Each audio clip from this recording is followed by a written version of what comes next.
السلام عليكم واهلا وسهلا، منورين يا اخوه. الليله عندي لكم قصه شيقه جدا جدا، من احسن القصص عندي، قصه ممتعه. القصه ارسلها لي الاخ الكريم خالد علي احمد البحري، اشكره باسمي وباسم كل شخص بتعجبه القصه. اكرموا الفيديو بالاعجاب واكرمونا باشتراكاتكم في القناه، ونبدا سرد القصه. هذا يا اخوه عبيد الناصفه من قريه في عتمه. عبيد الناصفه من الطبقه الكادحه في قريته، وانتم عارفين في كل قريه فيه مشايخ وفيها عيان وفيه عقال وفيه طبقة متوسطة وفيه طبقة كادحة. فعبيد الناصفة هذا كان من الطبقة الكادحة، لكن كانت عنده عزة نفس يا ساتر يا لطيف. فكان يشوف نفسه يعني من أعالي القوم في قريته.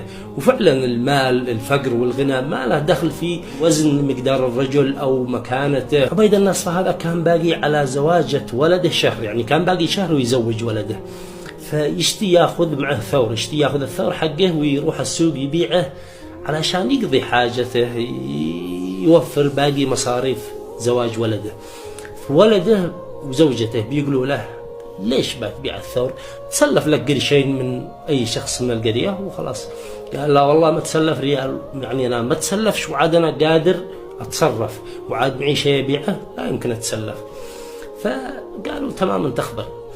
بكر اليوم الثاني الصباح رايح يبيع الثور. القصة هذه قديمة، حصلت زمان قبل يعني أكثر من 50 سنة. أخذ الثور ورايح يبيعه.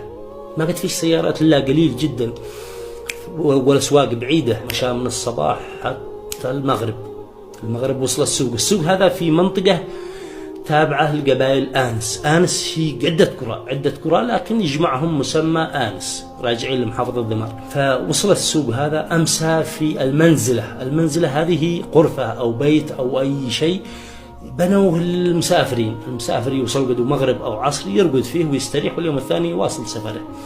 فأمسى في المنزلة، واليوم الثاني بكر الصبح خرج السوق، باع الثور ب 15 ريال.